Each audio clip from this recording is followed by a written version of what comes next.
Las frías palabras la golpearon como una ráfaga de viento helado en una noche de diciembre tardío.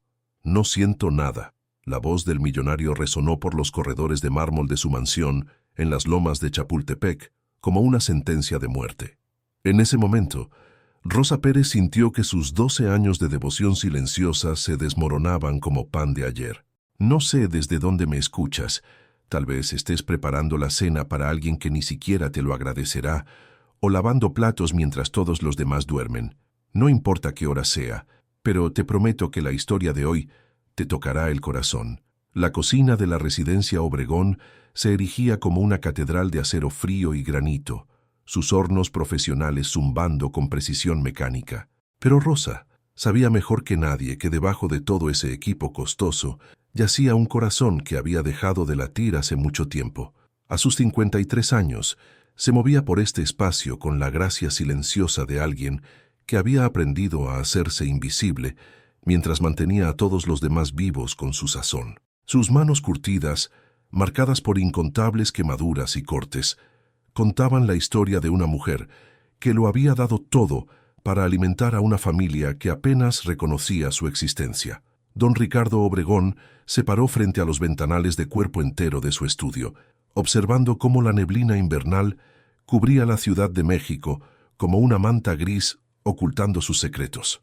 Su riqueza era legendaria. Inversiones inmobiliarias que se extendían desde Polanco hasta Santa Fe, un portafolio valorado en más de $200 millones, con participaciones en startups de tecnología y criptomonedas que eran noticia en el Financial Times.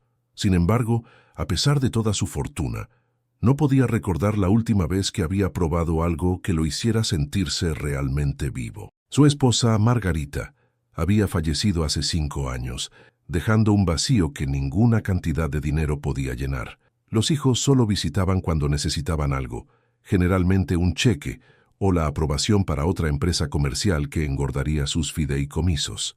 La luz de la mañana se filtraba por las claraboyas de la cocina, mientras Rosa comenzaba su ritual diario a las 5:30, tal como lo había hecho cada mañana durante más de una década. Hacía mucho que había aprendido que la casa Obregón exigía perfección antes de que cualquiera se levantara de sus sábanas de seda. Su pequeño departamento en la colonia Narvarte parecía una vida de distancia mientras se ataba el delantal, el mismo azul descolorido que su abuela había usado mientras cocinaba en las cocinas de familias adineradas de la Ciudad de México.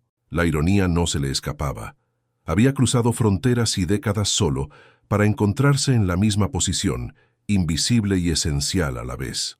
El viaje de Rosa a esta brillante prisión había comenzado 12 años antes, cuando respondió a un anuncio en Reforma, solicitando una asistente culinaria doméstica.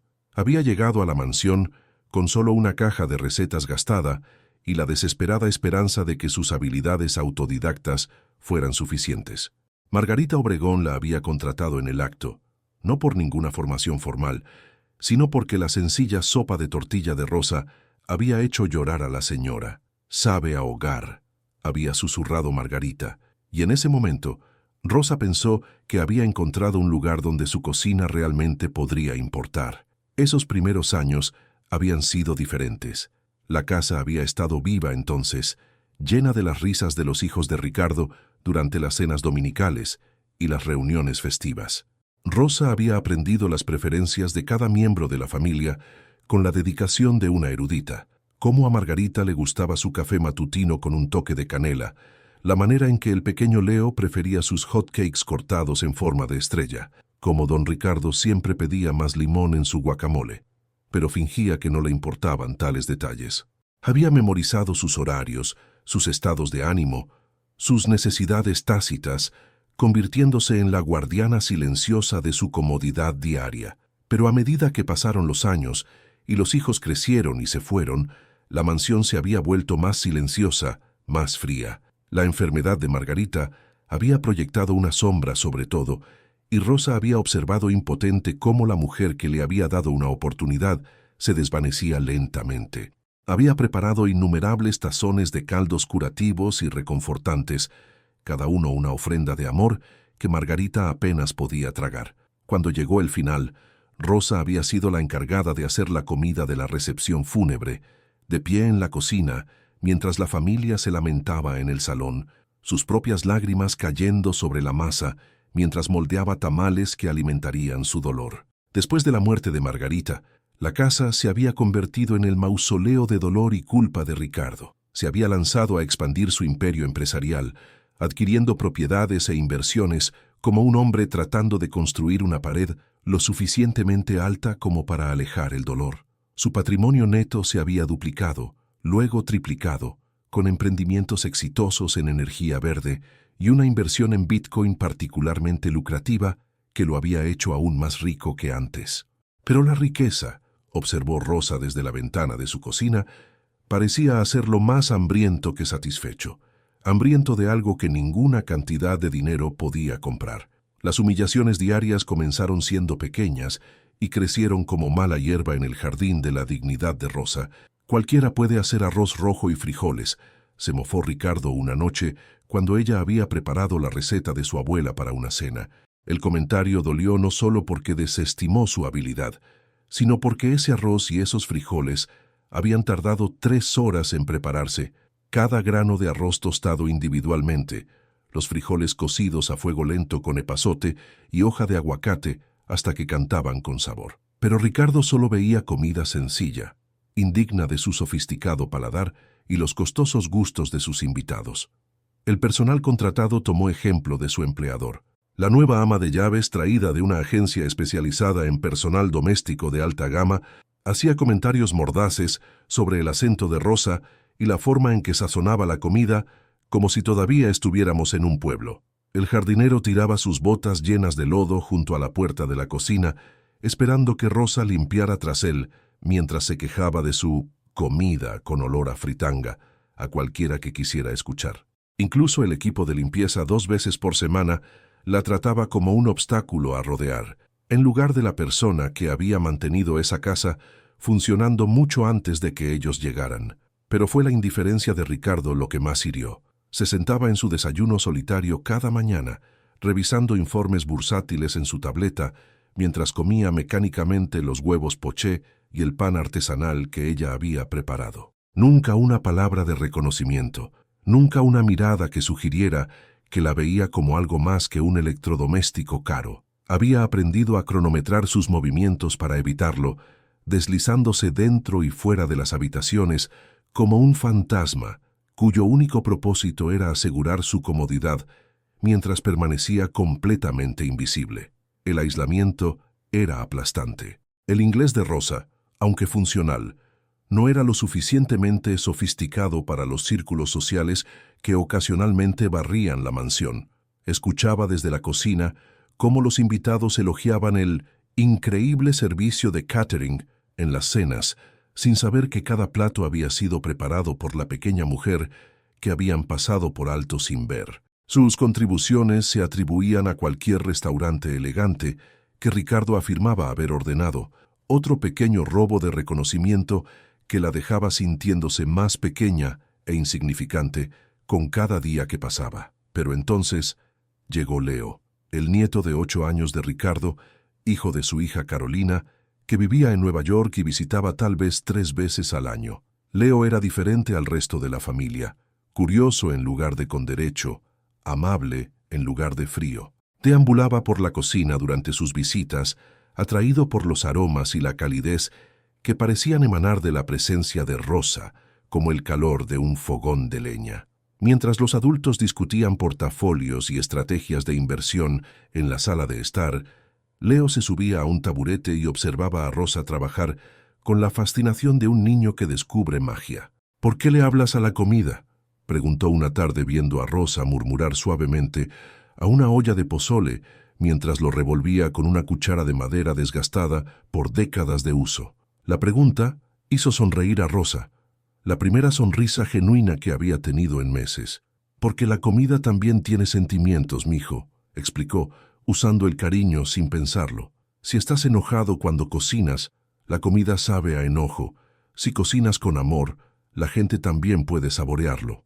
Leo asintió seriamente, como si esto tuviera perfecto sentido para él, y a partir de ese momento se convirtió en su devoto aprendiz durante sus breves visitas. Esas horas robadas con Leo se convirtieron en el salvavidas de Rosa.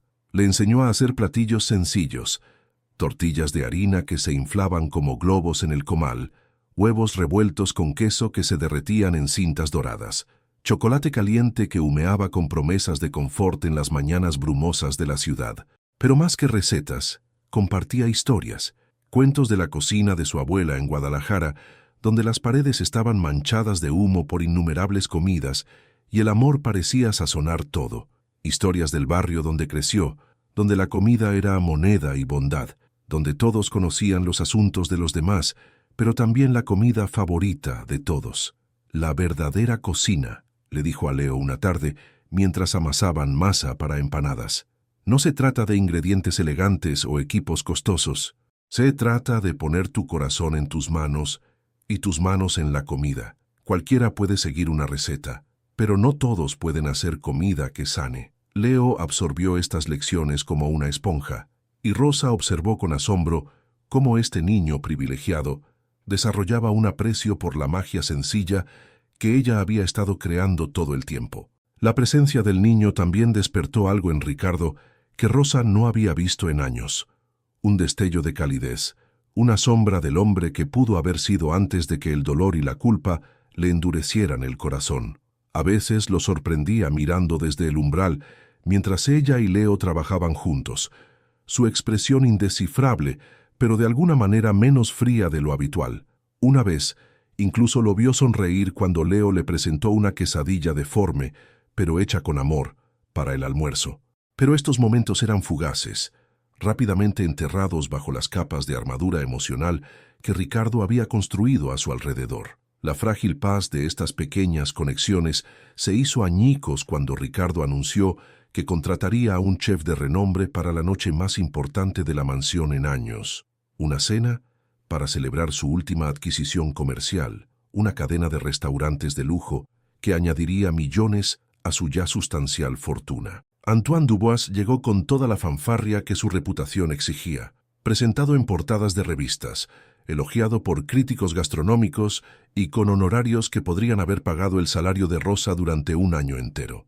Solo su equipo de cocina costaba más de lo que la mayoría de la gente ganaba en toda una vida, enviado desde Francia e Italia como artefactos religiosos. A Rosa se le informó que estaría asistiendo al chef Dubois, un eufemismo que todos entendían.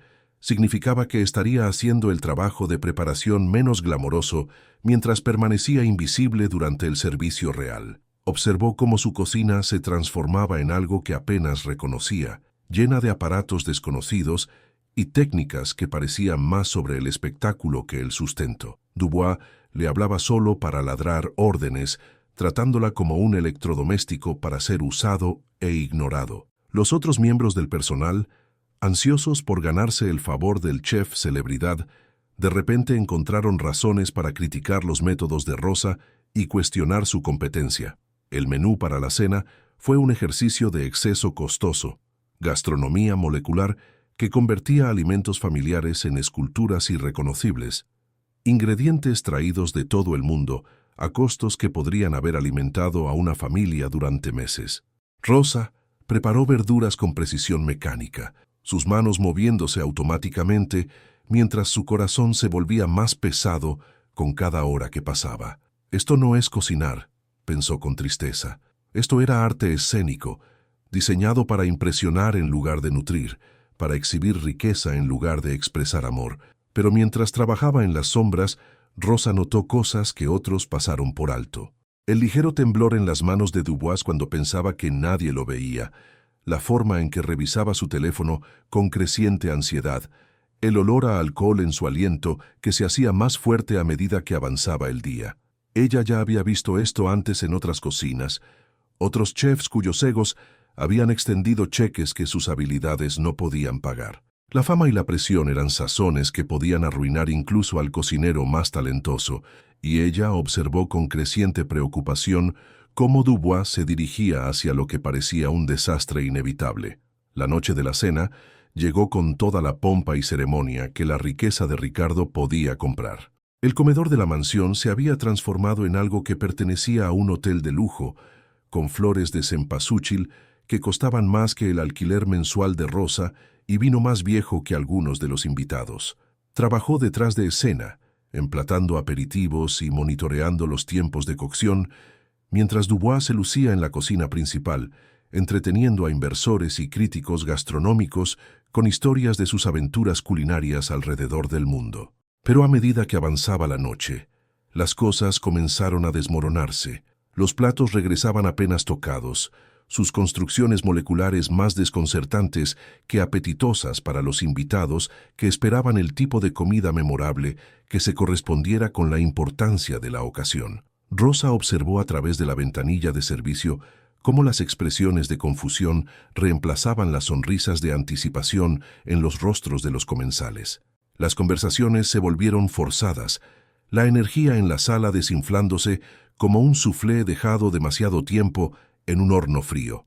El plato final fue la obra maestra de Dubois, un postre deconstruido que se parecía más a arte moderno que a algo destinado a ser comido. Pero mientras Rosa veía a los meseros llevar los platos, notó algo que le revolvió el estómago. El olor estaba mal, sutil, pero inconfundiblemente desagradable, como flores que comienzan a pudrirse o leche a punto de agriarse. Intentó llamar la atención de Dubois, pero él estaba demasiado ocupado disfrutando de lo que asumía sería un triunfo para escuchar las preocupaciones de alguien que consideraba por debajo de su aviso. El desastre se desarrolló con el horror en cámara lenta de un accidente automovilístico. A los pocos minutos de servirse el postre, los invitados comenzaron a excusarse de la mesa. Los afortunados llegaron a los baños. Otros no tuvieron tanta suerte. Una intoxicación alimentaria afectó a la mitad de los asistentes a la cena en una hora, incluyendo a varios inversores prominentes cuyas buenas opiniones valían millones para los negocios de Ricardo. La noche que se suponía que mostraría su éxito se convirtió en una catástrofe humillante de la que se hablaría en los círculos sociales de México por años. En el caos que siguió, con ambulancias llegando y abogados siendo llamados, alguien necesitaba ser culpado. Dubois, con su reputación y carrera pendiendo de un hilo, se apresuró a señalar con el dedo. Afirmó que Rosa había manejado mal los componentes del postre durante la preparación, que sus métodos insalubres y su falta de capacitación adecuada habían contaminado el plato final. La acusación era tan absurda que Rosa solo pudo mirar en silencio conmocionado, mientras sus años de servicio fiel eran desestimados y su carácter asesinado frente a personas a las que había servido fielmente durante más de una década. Ricardo, enfrentado a posibles demandas y la destrucción de su reputación profesional, eligió el camino de menor resistencia. En lugar de defender a la mujer que había mantenido su hogar funcionando silenciosamente durante 12 años, aceptó la explicación de Dubois sin cuestionar. «Empaca tus cosas», le dijo fríamente, su voz desprovista de cualquier calidez o arrepentimiento. «Estás despedida de inmediato». Las palabras la golpearon como golpes físicos, cada sílaba un clavo en el ataúd de su dignidad. Rosa se quitó el delantal con dedos temblorosos. La tela azul descolorida de repente, sintiéndose tan pesada como un sudario. La cocina que había sido su dominio, su santuario, su lugar de propósito, de repente se sintió ajena y hostil. Recogió sus pocas pertenencias personales, la cuchara de madera de su abuela, una pequeña estatua de San Judas Tadeo que guardaba junto al huerto de hierbas, una foto de Leo de su última visita que había escondido detrás del especiero. Cada artículo representaba un recuerdo, una conexión que ahora se estaba cortando tan limpiamente y definitivamente como un cuchillo a través de la carne. Mientras caminaba hacia la entrada de servicio por última vez, Rosa sintió el peso de 12 años posándose sobre sus hombros como un yugo. Cada madrugada, cada noche tarde, cada día festivo pasado lejos de su propia familia, para asegurar que la Casa Obregón funcionara sin problemas, todo desestimado como si nunca hubiera importado. Pensó en las comidas que había preparado con amor, los cumpleaños que había recordado cuando los miembros de la familia olvidaban, las pequeñas bondades que había ofrecido que habían pasado desapercibidas y sin reconocimiento. La injusticia ardía en su pecho como ácido, pero mantuvo la cabeza en alto al salir a la neblina de la ciudad, su dignidad intacta incluso cuando su corazón se hizo añicos. Los meses que siguieron fueron los más oscuros de la vida de Rosa. La noticia de su despido se había extendido por la red de trabajadoras domésticas que formaban la columna vertebral invisible de los hogares ricos de la ciudad, pero la historia que circulaba se parecía poco a la verdad. Manchada por acusaciones de incompetencia y contaminación de alimentos, Rosa se encontró sin empleo en el mundo que mejor conocía. Sus ahorros, nunca sustanciales, disminuyeron rápidamente mientras luchaba por pagar el alquiler de su pequeño departamento en la colonia Narvarte, mientras buscaba un trabajo que parecía cada vez más esquivo. Mientras tanto, la mansión Obregón se había convertido en un lugar diferente por completo. La cocina, antes cálida con los aromas de la comida casera, ahora resonaba con la precisión mecánica de los servicios de catering contratados y la fría eficiencia de las comidas pre-preparadas. Ricardo se encontró comiendo comida que satisfacía su hambre, pero dejaba su alma vacía, aunque se decía a sí mismo que esto era simplemente el orden natural de las cosas. Había aumentado su riqueza en otros $50 millones en los meses transcurridos desde el desastre de la cena, una exitosa inversión en criptomonedas que debería haberle traído satisfacción, pero que en cambio se sentía tan vacía como todo lo demás en su mundo cuidadosamente controlado. El personal que quedaba susurraba a veces sobre la cocinera que hacía que todo supiera mejor, pero estas conversaciones se sofocaban rápidamente. Había un entendimiento tácito de que el nombre de Rosa no debía mencionarse, que sus 12 años de servicio debían ser olvidados por completo como si nunca hubiera existido. La cocina funcionaba de manera lo suficientemente eficiente con su elenco rotativo de ayuda temporal, pero de alguna manera la casa misma parecía más fría, más vacía, menos un hogar y más el mausoleo costoso en el que siempre había estado amenazando con convertirse. Leo notó la diferencia inmediatamente en su siguiente visita. El niño, ahora de 9 años y aún más perceptivo que antes, deambuló por la cocina buscando a Rosa y encontró en su lugar a una extraña que lo ahuyentó con irritación. «¿Dónde está Rosa?», le preguntó a su abuelo, su joven rostro arrugado por la confusión y la preocupación. La respuesta de Ricardo fue cortante y despectiva. «Ya no trabaja aquí».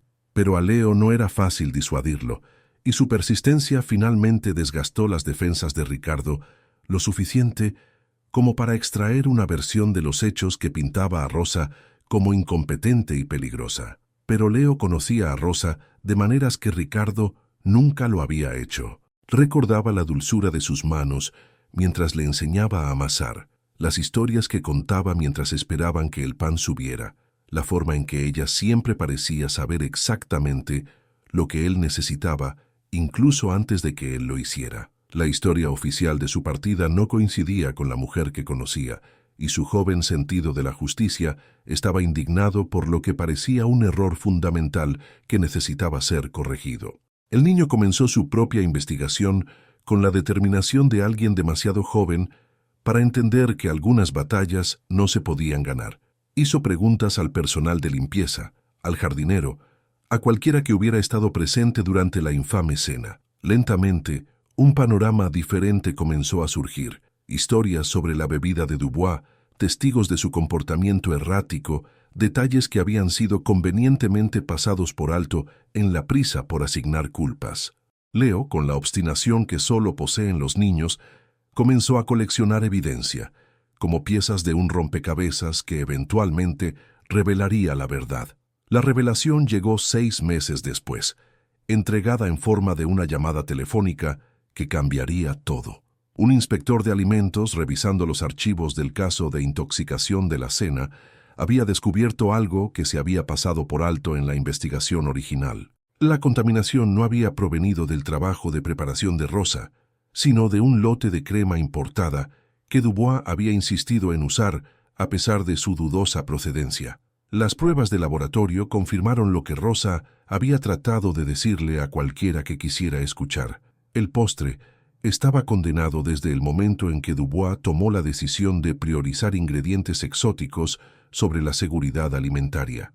Ricardo recibió la noticia en su estudio, rodeado de los símbolos de éxito que de repente se sintieron sin sentido ante esta revelación. Las palabras del inspector resonaron en su mente como un juicio. La empleada que usted despidió no fue responsable de la contaminación. De hecho, nuestra investigación sugiere que pudo haber intentado advertir a alguien sobre el problema. El peso total de su injusticia se estrelló contra él como un golpe físico, obligándolo a confrontar la profundidad de su fracaso, no solo como empleador, sino como ser humano. Por primera vez en años, don Ricardo Obregón, maestro del universo, capitán de la industria, acumulador de riqueza más allá de los sueños de la mayoría de la gente, se sintió genuinamente avergonzado. Había destruido el sustento de una mujer que había servido fielmente a su familia durante más de una década, una mujer que había tratado de prevenir el mismo desastre por el que la había culpado. La magnitud de su error era asombrosa, pero aún peor era la comprensión de que había estado tan cegado por su propio dolor y adormecimiento emocional que nunca había visto realmente a Rosa como una persona digna de consideración o justicia. La búsqueda de Rosa tomó semanas. Parecía haberse desvanecido del mundo del trabajo doméstico, su nombre ausente de las agencias de empleo y sus antiguos colegas incapaces o no dispuestos a proporcionar información sobre su paradero. Ricardo contrató a un investigador privado, gastando más dinero del que Rosa había ganado en 2 años de servicio, pero el rastro parecía frío hasta que Leo recordó algo que ella le había contado una vez sobre su sueño de abrir un pequeño restaurante en su viejo barrio donde pudiera cocinar la comida que realmente amaba. La encontraron un martes por la mañana de octubre, de pie detrás del mostrador de un pequeño café escondido entre una lavandería y un mercado de frutas y verduras en una calle de la colonia Narvarte. El fogón de Rosita apenas era lo suficientemente grande para 6 mesas, sus paredes pintadas del amarillo cálido, del cempasúchil y decoradas con fotografías de la historia del barrio. El olor que recibió a Ricardo y Leo al cruzar la puerta fue como viajar en el tiempo. Comino y cilantro, frijoles hirviendo a fuego lento y tortillas frescas, el aroma de comida cocinada con amor en lugar de con fines de lucro. Rosa levantó la vista de la estufa donde estaba revolviendo una olla de pozole, su rostro registrando shock, cautela y algo que podría haber sido esperanza. Estaba más delgada de lo que Ricardo recordaba, su cabello ahora completamente gris, pero sus manos se movían con la misma gracia confiada que él había observado innumerables veces, sin ver realmente. El momento se extendió entre ellos como un puente sobre aguas turbulentas, pesado con palabras no dichas, y el peso de la injusticia finalmente reconocida. «Rosa», comenzó Ricardo, su voz más áspera de lo que pretendía, necesitamos hablar. Pero Leo, con la franqueza que solo poseen los niños, fue directo al corazón del asunto. «El abuelo sabe que se equivocó», anunció el niño. «Descubrimos que no fue tu culpa. Él lo siente, ¿verdad, abuelo?» Las sencillas palabras, pronunciadas con tanta sincera convicción, parecieron abrir algo en el pecho de Ricardo que había estado cerrado por años. Lo que siguió no fue una confrontación dramática o un discurso conmovedor, sino algo más tranquilo y quizás más profundo. Una conversación sobre tazones de la mejor sopa que Ricardo había probado en años, sazonada con lágrimas y perdón que ninguno de los dos había esperado encontrar. Rosa escuchó mientras Ricardo tropezaba con una explicación de los hallazgos de la investigación, su voz quebrándose al reconocer la profundidad de su fracaso. Pero su respuesta lo sorprendió con su gracia y falta de amargura. «Estuve enojada por mucho tiempo», admitió, sus manos envueltas alrededor de una taza de café que se había enfriado mientras hablaban. «No solo contigo, sino conmigo misma por creer que si trabajaba lo suficientemente duro y amaba lo suficientemente profundo, sería suficiente. Pero la ira es como la sal, mijo. Un poco sazona todo, pero demasiada arruina todo el guiso». Miró alrededor de su pequeño café, a los clientes habituales que la saludaban por su nombre y a los niños del vecindario que pegaban sus rostros a la ventana para saludarla. Tal vez necesitaba perderlo todo para descubrir quién era realmente cuando nadie estaba mirando. La reconciliación no fue instantánea ni completa. La confianza, una vez rota, tarda en sanar como un hueso que ha sido mal colocado. Pero comenzó ese día con sopa y continuó en pequeños gestos y recuerdos compartidos. Ricardo ayudó a Rosa a mejorar su equipo de cocina, no como caridad, sino como un pago largamente adeudado por años de servicio no reconocido. Leo se convirtió en un visitante habitual del café, aprendiendo nuevas recetas y ayudando a Rosa a servir a los clientes con el entusiasmo de alguien que había encontrado su vocación. Más importante aún, algo había cambiado en el propio Ricardo. La niebla de dolor y adormecimiento que lo había rodeado durante años comenzó a disiparse, reemplazada por un reconocimiento del daño que su ausencia emocional había causado no solo a Rosa, sino a todos a su alrededor. Comenzó a ver a las personas que trabajaban para él como individuos en lugar de accesorios, a notar los detalles de bondad y competencia que le habían sido invisibles antes. Fue una transformación lenta, como ver un jardín volver a la vida después de un largo invierno, pero los cambios fueron reales y duraderos. El fogón de Rosita se convirtió en más que un simple restaurante. Se convirtió en un lugar de reunión para el vecindario, un sitio donde los trabajadores de la construcción tomaban burritos de desayuno camino a los sitios de trabajo y donde los residentes mayores venían tanto por compañía como por comida. Rosa contrató a otras mujeres como ella, inmigrantes y madres solteras que necesitaban trabajo y la oportunidad de ser vistas por sus habilidades en lugar de ser desestimadas por sus circunstancias. El café prosperó no debido a sus márgenes de ganancia o su presencia en redes sociales, sino porque servía algo que ninguna cantidad de gastronomía molecular podía proporcionar, comida que sabía a hogar, a amor, a ser verdaderamente bienvenido. Los críticos gastronómicos locales finalmente encontraron el fogón de Rosita, atraídos por el boca a boca y el tipo de sabores auténticos que no podían fabricarse ni imitarse. Sus reseñas fueron brillantes, pero Rosa las leyó con la tranquila satisfacción de alguien que siempre había sabido su valía, incluso cuando otros no podían verla. Siguieron los premios. Reconocimiento de la ciudad por la excelencia de la pequeña empresa, reportajes en revistas gastronómicas que elogiaban su enfoque revolucionario de la cocina tradicional. Pero el reconocimiento que más importaba venía de sus clientes, quienes le decían todos los días que su comida los hacía sentirse menos solos en el mundo. Ricardo se convirtió en uno de esos clientes habituales, no porque le debiera algo a Rosa, sino porque había descubierto que su café era uno de los pocos lugares donde la comida todavía tenía el poder de sanar. Se sentaba en una mesa de la esquina, trabajando en su laptop y comiendo comidas que le recordaban lo que se había estado perdiendo durante todos esos años de vacío costoso. A veces Leo se unía a él, y Rosa preparaba platillos especiales solo para el niño, observando con orgullo maternal cómo devoraba su cocina con el entusiasmo de alguien que entendía su verdadero valor. La cocina de la mansión Obregón fue renovada nuevamente, pero esta vez Rosa fue consultada sobre el diseño. Ayudó a crear un espacio que equilibraba la eficiencia con la calidez, la capacidad profesional, con el tipo de toques hogareños que hacían que cocinar se sintiera como un acto de amor en lugar de simple trabajo.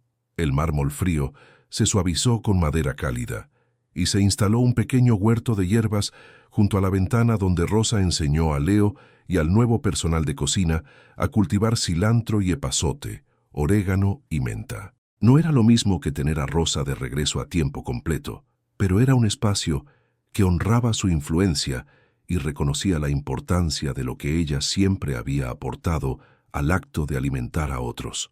A medida que cambiaron las estaciones y pasaron los años, la relación entre Ricardo y Rosa evolucionó hacia algo que ninguno de los dos había esperado. Una amistad construida sobre el respeto mutuo y la comprensión compartida de lo lejos que ambos habían viajado de las personas que solían ser. Ricardo había aprendido a ver más allá de las superficies de la riqueza y el estatus para reconocer el verdadero valor de la bondad y la dedicación humana. Rosa había descubierto su propia fuerza y voz, ya no dependiente del reconocimiento de otros para su sentido de autoestima. La historia podría haber terminado allí, con justicia servida y lecciones aprendidas, pero la vida tiene una forma de agregar nuevos capítulos cuando menos se espera. En una mañana brumosa en la Ciudad de México, 2 años después de su reconciliación, Rosa recibió una llamada telefónica que una vez más lo cambiaría todo. Ricardo estaba en el hospital, víctima de un ataque al corazón que lo había golpeado sin previo aviso mientras revisaba informes trimestrales en su estudio. Los médicos eran cautelosamente optimistas, pero él estaba preguntando por ella, no por sus hijos o sus socios comerciales, sino por la mujer que había aprendido a ver más allá de su riqueza hasta el corazón herido debajo. Rosa lo encontró apoyado en una cama de hospital que costaba más por noche que el salario mensual de la mayoría de la gente, rodeado de máquinas que monitoreaban cada latido y respiración. Pero despojado de sus costosos trajes y rodeado por la democracia de la enfermedad, Ricardo parecía más pequeño y vulnerable de lo que ella lo había visto jamás. Su conversación fue tranquila y sin rumbo fijo, tocando arrepentimientos y gratitudes, sobre la extraña manera en que la vida los había traído de vuelta al punto de partida, de empleador y empleada, a algo más complicado y significativo. «Quiero que sepas», dijo Ricardo, su voz más débil pero de alguna manera más clara que antes, «que esa comida que preparaste el primer día que viniste a trabajar para nosotros, esa sopa de tortilla, fue la primera vez que probé algo que me recordó lo que se suponía que debía hacer la comida.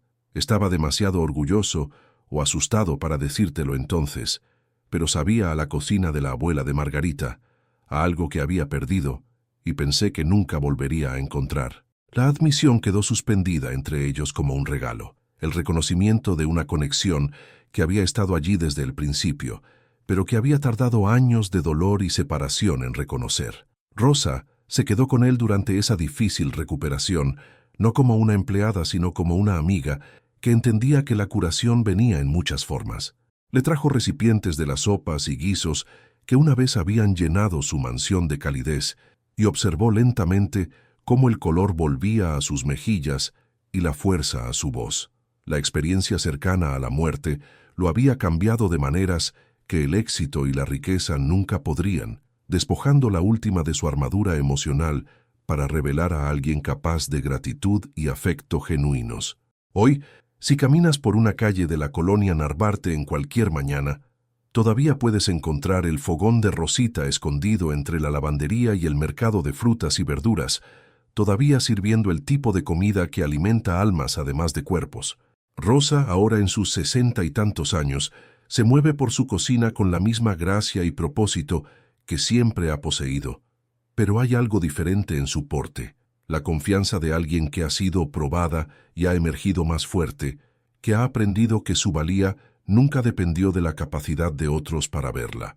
Ricardo visita regularmente, a veces solo y a veces con Leo, que ahora es un adolescente con sus propios sueños de cocinar profesionalmente. El chico ha solicitado ingreso a la escuela culinaria, inspirado no por chefs celebridades o la fama televisiva, sino por la tranquila maestría que aprendió observando a Rosa transformar ingredientes simples en expresiones de amor. Su ensayo de solicitud, Rosa lo supo con orgullo. Se tituló «La cocinera que me enseñó que la comida es amor», y contaba la historia de las lecciones aprendidas en un café de la Narvarte, donde cada plato llevaba el peso de la historia y la esperanza. La amistad entre Rosa y Ricardo se ha convertido en una especie de leyenda en sus respectivos mundos. El adinerado empresario y la humilde cocinera que encontraron un terreno común en el reconocimiento de la humanidad del otro. Se reúnen para almorzar una vez al mes, compartiendo comidas y conversaciones que van desde consejos de negocios hasta chismes familiares, desde recuerdos de la infancia hasta planes para el futuro.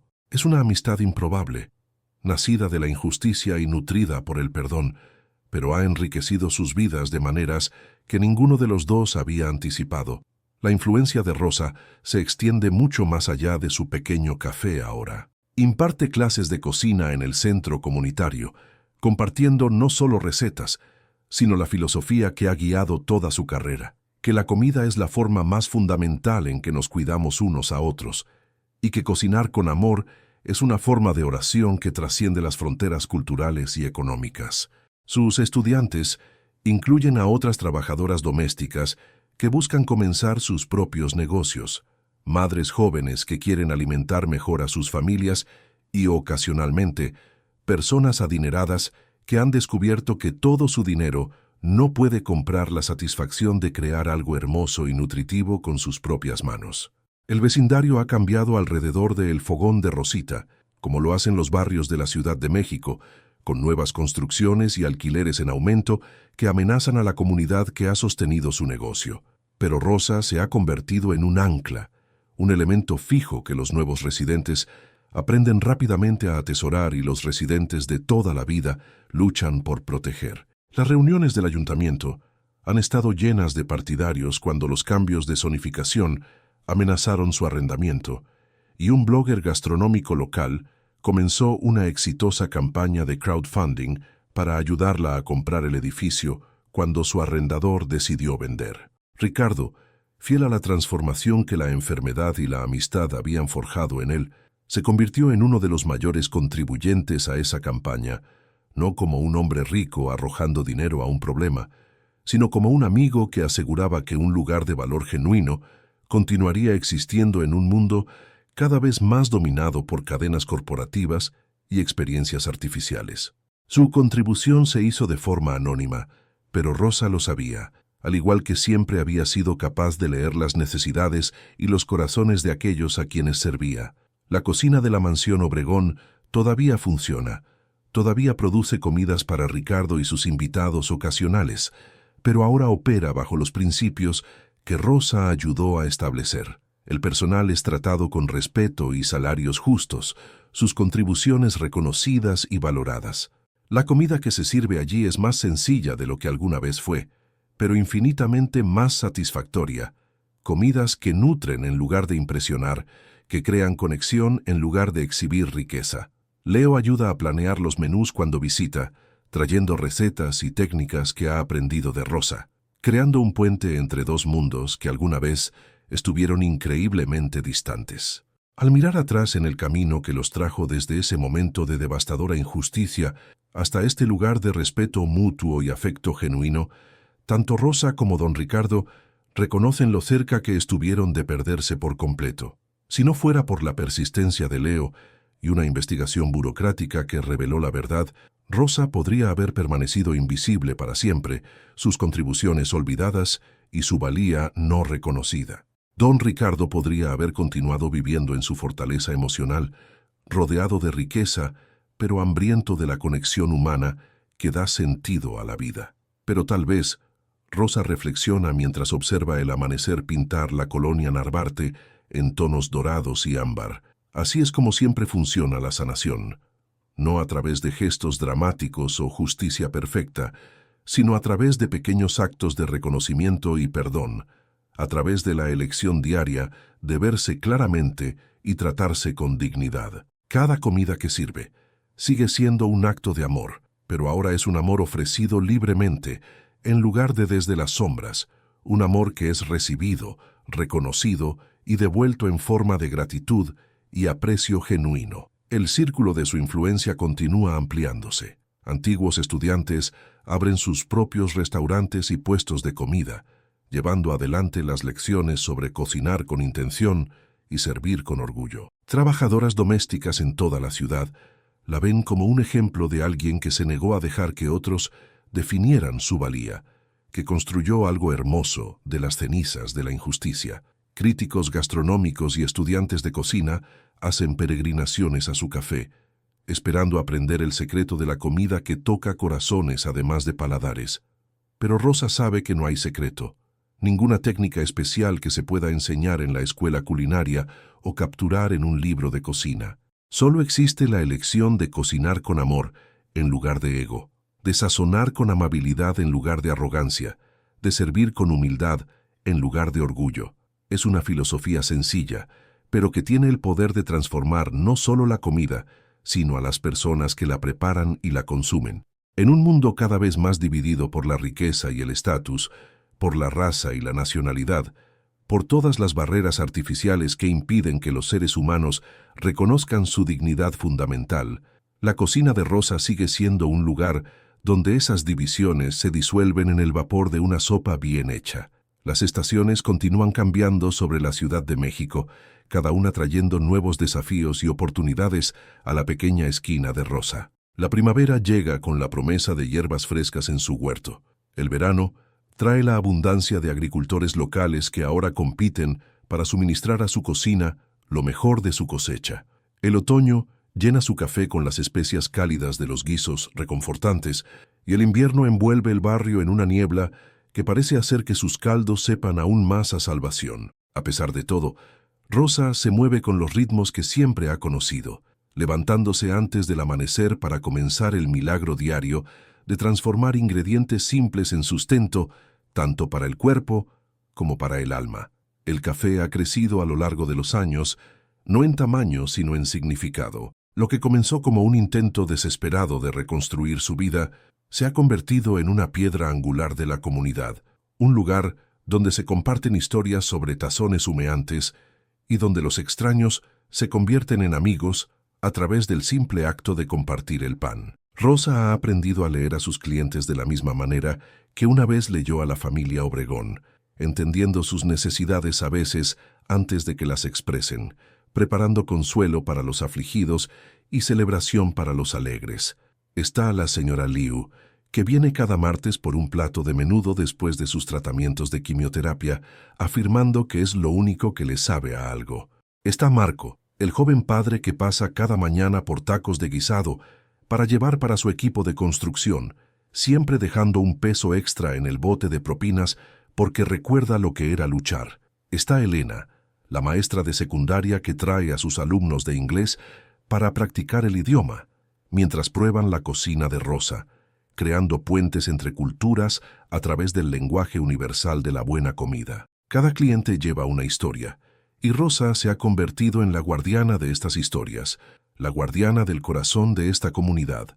Recuerda cumpleaños y aniversarios, ajusta recetas para restricciones y preferencias dietéticas, crea nuevos platos inspirados en conversaciones escuchadas entre clientes habituales.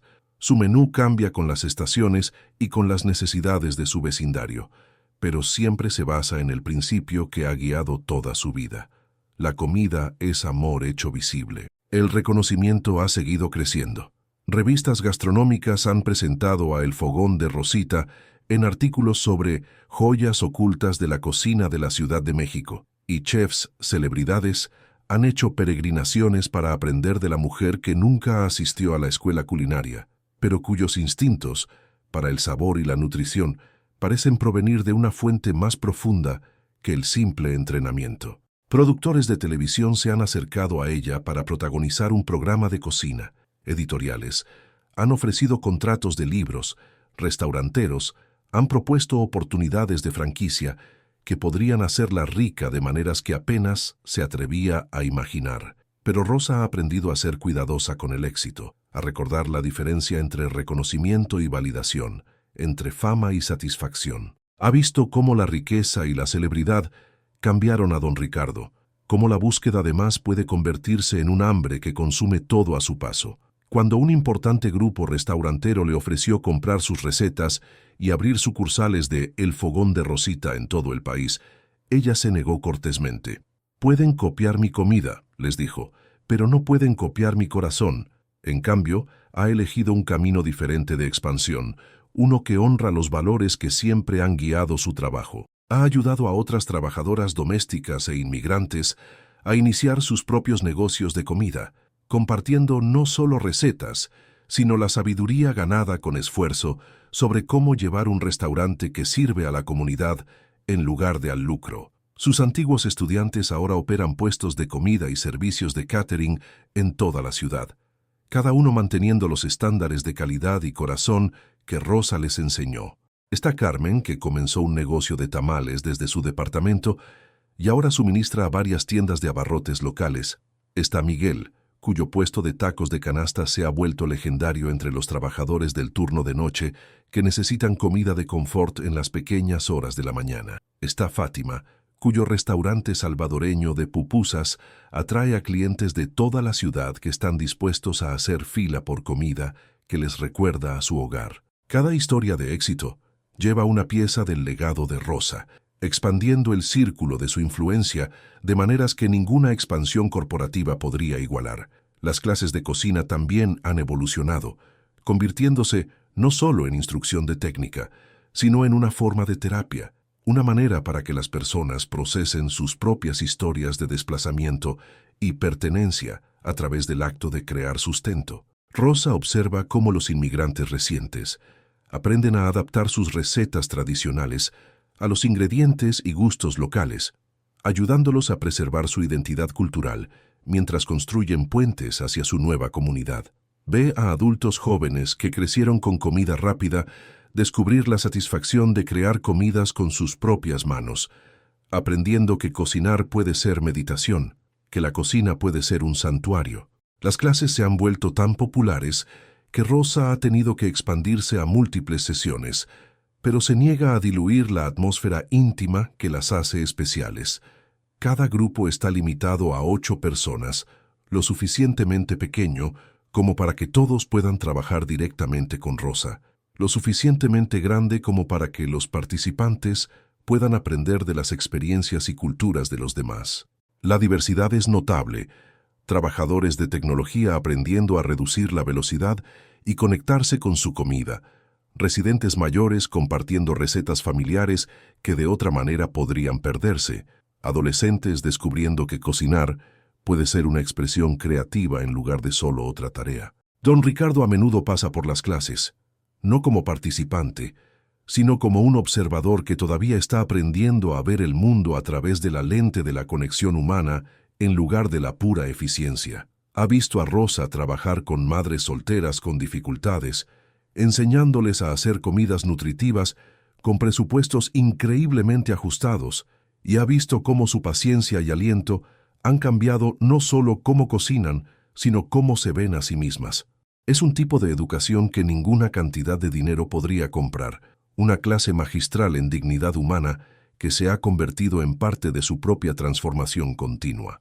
La relación entre don Ricardo y Rosa se ha profundizado a lo largo de los años hasta convertirse en algo que ninguno de los dos podría haber anticipado cuando se encontraron por primera vez a través de la vasta división de clase y cultura. Lo que comenzó como una relación empleador-empleada, caracterizada por la indiferencia y la invisibilidad, ha evolucionado hacia una amistad construida sobre el respeto mutuo, la experiencia compartida y el cuidado genuino por el bienestar del otro. Se han convertido en familia en el sentido más verdadero, no por sangre o ley, sino por elección, a través de la decisión de ver más allá de las diferencias superficiales hasta la humanidad fundamental que conecta a todas las personas.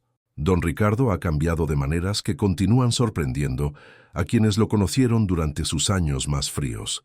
Sus prácticas comerciales han evolucionado para reflejar los valores que aprendió de Rosa: tratar a los empleados como individuos merecedores de respeto y compensación justa, tomar decisiones basadas no solo en los márgenes de ganancia, sino en su impacto en las vidas humanas, entendiendo que el éxito sin alma no es más que otra forma de pobreza. Su riqueza continúa creciendo, pero ahora sirve a propósitos más allá de la mera acumulación: becas para estudiantes de cocina, subvenciones para pequeños negocios de alimentos, donaciones anónimas a comedores comunitarios que alimentan a los necesitados. La mansión misma se ha transformado, su mármol frío calentado por la presencia de una hospitalidad genuina en lugar de la mera exhibición. Don Ricardo ahora organiza cenas diseñadas para unir a la gente en lugar de mostrar su riqueza, reuniones donde el nuevo personal de cocina de Ricardo trabaja junto a Rosa para crear comidas que nutren tanto las relaciones como los cuerpos. Leo, ahora en su último año de escuela culinaria, a menudo cocina para estas ocasiones, preparando platos que combinan las técnicas clásicas que está aprendiendo con el enfoque conmovedor que Rosa le enseñó de niño. El chico, ya no un niño, sino un joven con la tranquila sabiduría de su abuela y la perspicacia comercial de su bisabuelo, se ha convertido en el puente entre todos los mundos que Rosa y don Ricardo representan. Lleva adelante la comprensión de Rosa de que la comida es amor hecho tangible, pero también aporta el pensamiento estratégico de don Ricardo al sueño de hacer que la buena comida sea accesible para todos, independientemente de sus circunstancias económicas. Para su proyecto de último año, está diseñando un plan de negocios para una red de comedores comunitarios que serían apoyados por las ganancias de los restaurantes, creando un modelo sostenible para abordar la inseguridad alimentaria mientras se honra la dignidad de todos los participantes. El plan ha captado la atención de inversores y emprendedores sociales de todo el Valle de México, Pero Leo ha tenido cuidado de hacer de Rosa y don Ricardo sus primeros asesores, entendiendo que su sabiduría combinada, el corazón de Rosa y el sentido comercial de don Ricardo, representa su mejor oportunidad de crear algo verdaderamente significativo. Los tres se reúnen mensualmente para refinar el concepto. Sus conversaciones van desde la logística de la cadena de suministro hasta el impacto emocional de comer solo, desde las estrategias de marketing hasta el significado cultural de reunirse alrededor de comidas compartidas.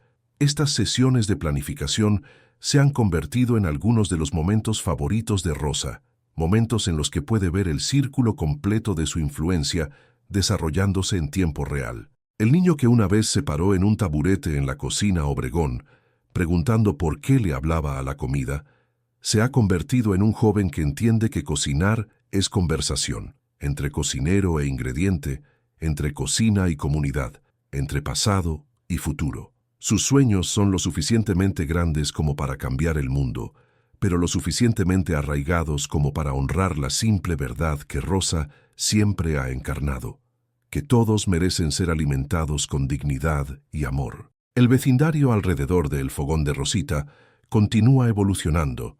La gentrificación se acerca sigilosamente con su promesa de progreso y su amenaza de desplazamiento. Rosa observa atentamente cómo suben los alquileres y cierran los negocios de toda la vida, preocupada por la comunidad que la ha sostenido, incluso mientras ella la ha sostenido a ella.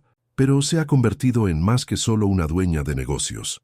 Se ha convertido en una voz para la preservación del carácter del barrio, trabajando con organizaciones comunitarias para garantizar que el desarrollo sirva a los residentes existentes en lugar de reemplazarlos. La compra del edificio que don Ricardo ayudó a facilitar le ha dado seguridad a Rosa, pero ella sabe que su éxito carece de significado si las personas a las que sirve son expulsadas por presiones económicas fuera de su control. Se ha unido a la Junta de la Corporación Local de Desarrollo Comunitario, aportando su experiencia práctica y autoridad moral a las discusiones sobre vivienda asequible y desarrollo económico. Su voz tiene peso, porque la gente sabe que ella ha vivido las luchas de las que habla, que su éxito no la ha separado de la comunidad que lo hizo posible. El trabajo es a menudo frustrante, lleno de obstáculos burocráticos e intereses contrapuestos, pero Rosa lo aborda con la misma paciencia que aplica al caramelizar cebollas o desarrollar nuevas recetas, entendiendo que el cambio significativo, como la buena comida, no puede ser apresurado, sino que debe permitirse que se desarrolle de acuerdo con sus propios ritmos. Ha aprendido a traducir su sabiduría de cocina al lenguaje de las políticas, explicando a los planificadores urbanos y desarrolladores que los vecindarios, al igual que las recetas, necesitan equilibrio, que demasiado de un solo ingrediente, incluso la prosperidad, puede arruinar todo el guiso. Su activismo ha traído aliados inesperados, incluidos otros dueños de negocios, que se han dado cuenta de que su éxito depende de mantener la diversidad y el carácter que hicieron que sus barrios fueran atractivos en primer lugar. La coalición incluye a todos, desde el dueño de la tienda de abarrotes de la esquina que ha servido a la comunidad durante 30 años, hasta el dueño de la boutique que se mudó el año pasado, pero quiere ser parte del tejido existente en lugar de reemplazarlo. Rosa se ha convertido en un puente entre lo viejo y lo nuevo, ayudando a los residentes de toda la vida y a los recién llegados a comprender que tienen intereses comunes en crear una comunidad donde todos puedan prosperar. Los desafíos son reales y continuos. Cada mes trae noticias de otra familia obligada a mudarse, otro pequeño negocio incapaz de pagar el aumento de los alquileres. Pero Rosa ha visto cómo las pequeñas acciones pueden acumularse en grandes cambios, como las decisiones individuales sobre dónde comprar y comer y cómo tratar a los vecinos pueden dar forma al carácter de toda una comunidad. Alienta a sus clientes a apoyar a otros negocios locales, crea alianzas con tiendas cercanas que les ayudan a sobrevivir a todos y alza la voz siempre que ve el tipo de discriminación y exclusión que experimentó durante sus años de invisibilidad. A medida que han pasado los años, Rosa también se ha vuelto más intencional en preservar y transmitir el conocimiento cultural que lleva consigo. Se ha reconectado con sus raíces en México, realizando viajes anuales para visitar a la familia y aprender sobre técnicas de cocina regional que se desarrollaron durante siglos. Estos viajes han enriquecido su cocina y han profundizado su comprensión de las fuerzas históricas que moldearon su propio viaje de Guadalajara a la Ciudad de México. Los viajes también han inspirado una nueva dimensión de su enseñanza. Talleres centrados en la cocina tradicional mexicana que van más allá de simplemente compartir recetas para explorar el contexto cultural que da significado a la comida. Ella enseña sobre el papel del maíz en las culturas indígenas, la forma en que los antiguos aztecas elevaron el chocolate de mero sustento a ritual sagrado, la fusión que ocurrió cuando los colonizadores españoles encontraron ingredientes del Nuevo Mundo. Estas clases atraen no solo a mexicoamericanos que buscan reconectarse con su herencia, sino a cualquiera interesado en comprender cómo la comida lleva la historia y la cultura a través de las generaciones. El intercambio cultural funciona en ambos sentidos. Rosa ha aprendido de sus estudiantes y clientes, incorporando técnicas y sabores de las muchas culturas que llaman hogar a la Ciudad de México. Su menú ahora incluye platos inspirados por inmigrantes coreanos que le enseñaron a equilibrar dulce, agrio, salado y picante, por refugiados venezolanos que le mostraron cómo el condimento berbere puede transformar vegetales simples en complejas sinfonías de sabor, por familias filipinas que demostraron el arte del adobo, el cuidadoso equilibrio de vinagre y salsa de soya que conserva y realza, en lugar de enmascarar la naturaleza esencial de la carne y las verduras. Esta polinización cruzada culinaria se ha convertido en una de las mayores alegrías de Rosa, la forma en que la comida puede servir como un lenguaje universal, permitiendo que personas de diferentes orígenes se enseñen y aprendan unas de otras. Su café se ha convertido en un centro cultural informal, donde las recetas se comparten como historias, donde el acto de cocinar juntos crea lazos que trascienden las barreras del idioma y las diferencias culturales. Ha visto a abuelas mexicanas enseñar a inmigrantes coreanos a hacer tamales, mientras aprenden a doblar dumplings a cambio, creando platos de fusión que honran ambas tradiciones mientras crean algo completamente nuevo.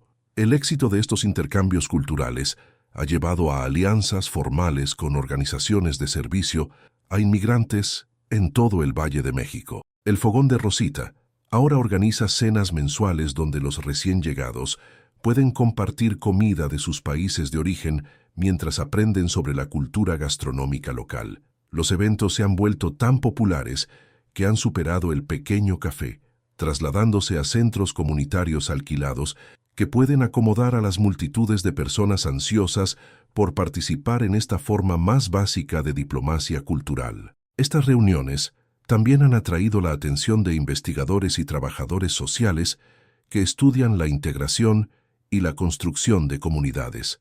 Han documentado cómo las comidas compartidas pueden acelerar el aprendizaje de idiomas, reducir el aislamiento social y crear redes de apoyo que ayudan a los inmigrantes a navegar el complicado proceso de construir nuevas vidas en un país extranjero. Rosa ha sido invitada a hablar en conferencias sobre su trabajo, aunque siempre enfatiza que no está implementando ninguna teoría ni siguiendo ningún modelo basado en la investigación. Simplemente está haciendo lo que se siente natural, lo que su abuela le enseñó sobre la hospitalidad y lo que su propia experiencia le enseñó sobre el hambre de aceptación y pertenencia. El reconocimiento de las comunidades académicas y profesionales ha sido gratificante, pero Rosa encuentra su mayor satisfacción en las historias de éxito individuales que se desarrollan alrededor de la mesa de su cocina. Está Ahmed, el refugiado sirio que aprendió a adaptar las recetas de su familia a los ingredientes locales y ahora ofrece servicios de catering de comida de Oriente Medio para empresas de tecnología en el centro.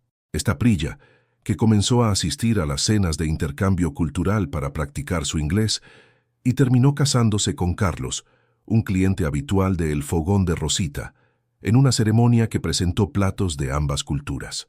Está David, el adolescente chinoamericano que estaba avergonzado de la comida rara de su abuela, hasta que aprendió a verla a través de los ojos de aprecio de Rosa y ahora se enorgullece de compartir dumplings y noodles con sus compañeros de clase. Cada historia representa una pequeña victoria contra las fuerzas de división y malentendido que parecen dominar gran parte del discurso público.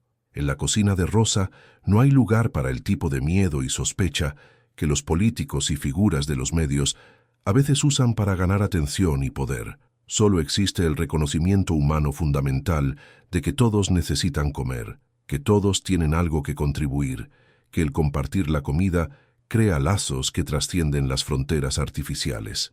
Esta comprensión ha hecho de Rosa una especie de celebridad local, aunque lleva el título con incomodidad. Reporteros de periódicos y productores de televisión solicitan entrevistas regularmente.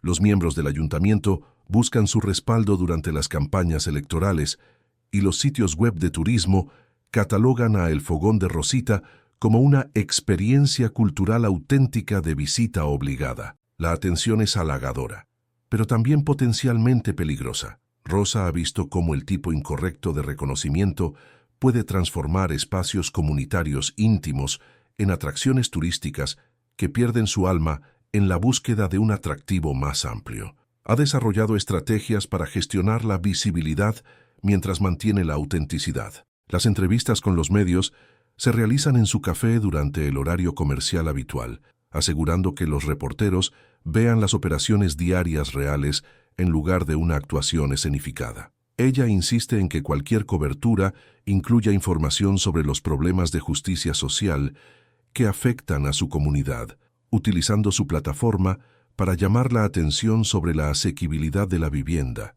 la política de inmigración y la desigualdad económica. Lo más importante es que continúa dando prioridad a sus clientes habituales sobre las ocasiones especiales, entendiendo que el valor de su café reside en ser una fuente confiable de buena comida y comunidad genuina en lugar de un destino para el turismo gastronómico. El equilibrio es delicado y continuo. Rosa quiere usar su influencia para crear un cambio positivo y oportunidades para otros, pero también quiere preservar el carácter íntimo que hace que su café sea especial para las personas que dependen de él. Ha aprendido a decir no a las oportunidades que comprometerían sus valores, rechazar asociaciones con empresas de alimentos comerciales que quieren usar su nombre para comercializar productos procesados, rechazar programas de televisión que sensacionalizarían en lugar de explorar genuinamente el significado cultural de la comida, negarse a oportunidades de franquicia que diluirían su participación personal en cada comida servida. En cambio, se ha centrado en formas sostenibles de expandir su impacto, mientras mantiene la calidad y la autenticidad. El libro de cocina que finalmente aceptó escribir está siendo publicado por una pequeña editorial que se especializa en preservar las tradiciones culinarias culturales, con ganancias destinadas a apoyar a organizaciones de defensa de la inmigración. El documental sobre su vida y trabajo está siendo producido por cineastas independientes que han pasado meses inmersos en el café, capturando los ritmos diarios y las relaciones que lo hacen significativo, en lugar de centrarse en momentos dramáticos diseñados para el valor de entretenimiento. Estos proyectos representan la comprensión de Rosa de que su historia tiene valor más allá de su propia experiencia, que habla de temas más amplios sobre la dignidad, el reconocimiento, la resiliencia y el poder de la comida para sanar relaciones y construir comunidades. Pero ella tiene cuidado de enmarcar su narrativa como parte de un tapiz más grande, en lugar de como una historia de éxito individual que ignora los problemas sistémicos. El libro de cocina incluye perfiles de otros emprendedores de alimentos inmigrantes. El documental explora las fuerzas económicas que dan forma a las comunidades de inmigrantes, y ambos proyectos reconocen explícitamente las luchas continuas por la justicia y la igualdad que continúan afectando a las poblaciones vulnerables. Los años que pasan han traído desafíos, así como éxitos. El cuerpo de Rosa lleva la tensión acumulada de décadas de trabajo físico. Su espalda le duele por años de estar de pie sobre las estufas. Sus manos muestran las cicatrices de innumerables quemaduras y cortes. Sus pies protestan por las largas horas pasadas en pisos de concreto. Ha tenido que hacer adaptaciones, contratando personal adicional para manejar el trabajo más pesado y reduciendo sus propias horas a niveles sostenibles. Los cambios han sido difíciles para alguien que siempre se ha enorgullecido de la participación personal en todos los aspectos de su negocio, pero también han creado oportunidades para otros trabajadores que se benefician de la reputación de Rosa de trato justo y desarrollo de habilidades. El personal de El Fogón de Rosita se ha convertido en una extensión de la familia de Rosa, mujeres y hombres jóvenes que aprenden no solo técnicas de cocina, sino habilidades para la vida, no solo cómo preparar alimentos, sino cómo tratar a los clientes y colegas con dignidad y respeto. Varios exempleados han abierto sus propios restaurantes, puestos de comida y negocios de catering, llevando adelante el ejemplo de Rosa, de combinar la excelencia con la compasión. Otros han utilizado las habilidades y la confianza obtenidas en El Fogón de Rosita para seguir diferentes carreras, pero siguen siendo parte de la comunidad extendida que considera el Café de Rosa su base profesional y emocional. Este papel de mentora se ha vuelto cada vez más importante para Rosa a medida que se enfrenta a la realidad de que no puede seguir trabajando indefinidamente. Ha comenzado el delicado proceso de planificar la sucesión, identificando a los miembros del personal que comparten sus valores y tienen las habilidades necesarias para mantener los estándares y el papel comunitario del café. El proceso involucra no solo consideraciones comerciales, sino emocionales. Cómo preservar las relaciones y tradiciones que hacen que El Fogón de Rosita sea especial mientras se permite los cambios que inevitablemente traerá el nuevo liderazgo. Las conversaciones sobre la sucesión también han profundizado la relación de Rosa con Leo, quien ha surgido como un puente natural entre el enfoque tradicional de Rosa y las innovaciones que serán necesarias para sostener el negocio en tiempos cambiantes.